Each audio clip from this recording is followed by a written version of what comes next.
Assalamualaikum warahmatullahi wabarakatuh. Halo Kisanak, selamat berjumpa lagi di channel Guru Otonom. Salam otonom, semoga Kisanak sae-sae mawon. Kisanak, tentunya sudah mengenal tokoh pahlawan ini pada Perang Jawa yang terjadi pada abad 19. Gelar pahlawan nasional diberikan kepadanya sesuai dengan SK Presiden RI nomor 087, TK, 1973 pada tanggal 6 November tahun 1973. Gelar ini diberikan untuk menghormati dan mengapresiasi perjuangan beliau. Ya, beliau adalah Pangeran Diponegoro. Tokoh yang dikenal sebagai Panglima Perang dan Ratu Adil yang lahir pada masa-masa awal berdirinya Kesultanan Ngayogyakarta Hadiningrat yang berjuang melawan kolonialisme dan imperialisme di Tanah Jawa. Untuk itu, mari kita simak ulasan biografi Pangeran Diponegoro secara lengkap namun singkat. Monggo.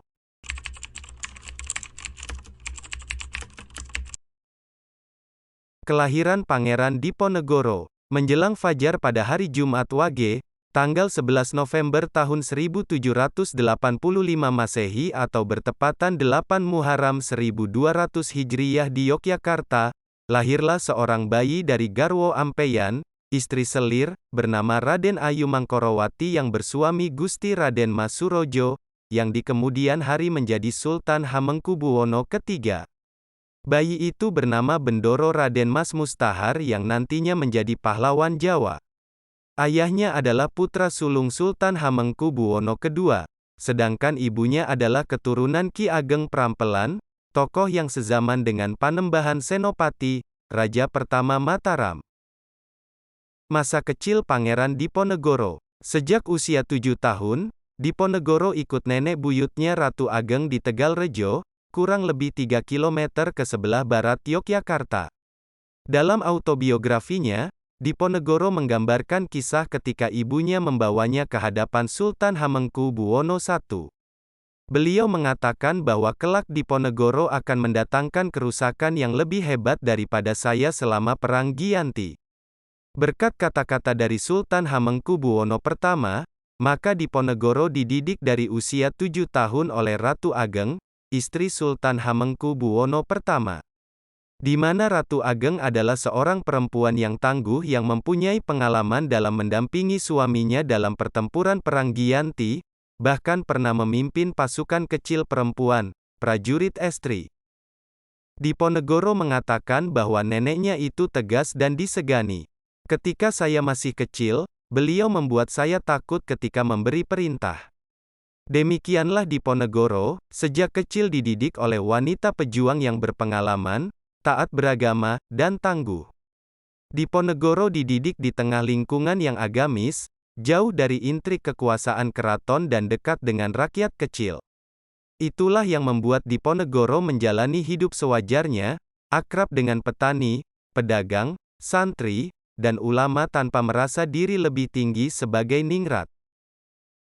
Masa dewasa Pangeran Diponegoro. Ketika Diponegoro menginjak dewasa, Ratu Ageng wafat pada 1803, kemudian pada usia 20 tahun, Diponegoro yang bernama Bendoro Raden Mas Mustahar diganti menjadi Bendoro Raden Mas Ontowiryo, dan pada usia 22 tahun Ontowiryo menikah dengan Raden Ajeng Supatmi, yang kemudian bernama Raden Ayu Retnokusumo.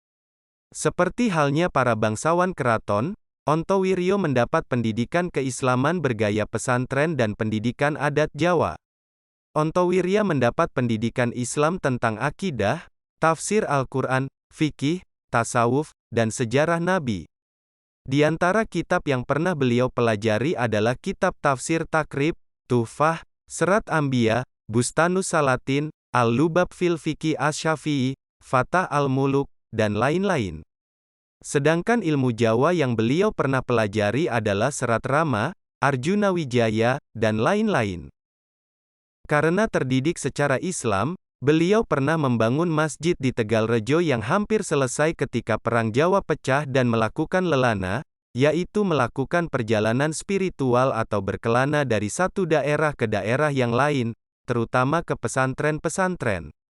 Selama berkelana, Diponegoro menanggalkan pakaian bangsawannya, baju Jawa berkerah tinggi, surjan, dengan penutup kepala dari batik halus, blangkon, diganti dengan pakaian ala santri awal abad 19, berupa sarung, baju putih tanpa kancing, kerah, dan memakai surban.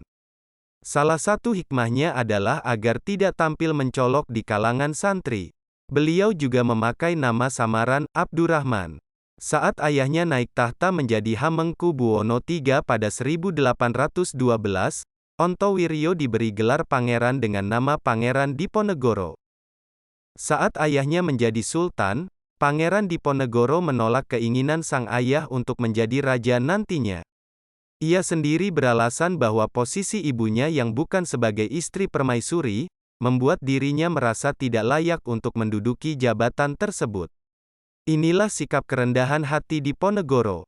Sebelum menyatakan perang terhadap Belanda, ia memproklamirkan diri sebagai Ratu Adil yang menyandang gelar mirip seperti penguasa Turki Utsmani dengan gelar, Ingkang Sinuwun Kangjeng Sultan, Abdul Hamid Heru Cokro Kabirul Mukminin Khalifatur Rasulillah Atsani Ratu Panetek Panotogomo Satanah Jowo. Hal ini dibuktikan dengan adanya stempel yang tertulis dalam huruf Arab Pegon, stempel resmi yang mengesahkan surat-surat Pangeran Diponegoro selama Perang Jawa. Wafatnya Pangeran Diponegoro. Pangeran Diponegoro wafat pada tanggal 8 Januari tahun 1855 ketika dalam pengasingan ke Manado dan Makassar. Diponegoro ketika ditangkap dan sedang menuju ke tempat pengasingan di Manado. Di atas geladak kapal beliau menyinggung pengawal gubernur jenderal yang mengantarkannya ke Manado dengan menanyakan soal kebiasaan buruk apa saja yang mereka sering perbuat. Apakah budaya mengasingkan musuh menjadi agenda rutin pemerintah kolonial? Ucap Diponegoro. Jika begitu, berapa banyak orang yang tak percaya dengan Belanda? Bangsa Jawa ingin merdeka dari Belanda. Diponegoro selalu mengajukan pernyataan itu di atas kapal. Sebagai seorang pahlawan sejati bahkan ia sempat menawarkan Belanda agar segera insyaf karena sebentar lagi mereka bisa terkena dampak buruk. Terima kasih Kisanak, telah menonton video kami. Jangan lupa untuk share untuk menyebarkan informasi yang bermanfaat bagi Kisanak. Jika ada masukan dan request materi, silahkan komen di channel kami, akan kami pertimbangkan pada video berikutnya. Sampai ketemu pada video yang akan datang. Salam otonom. Wassalamualaikum warahmatullahi wabarakatuh.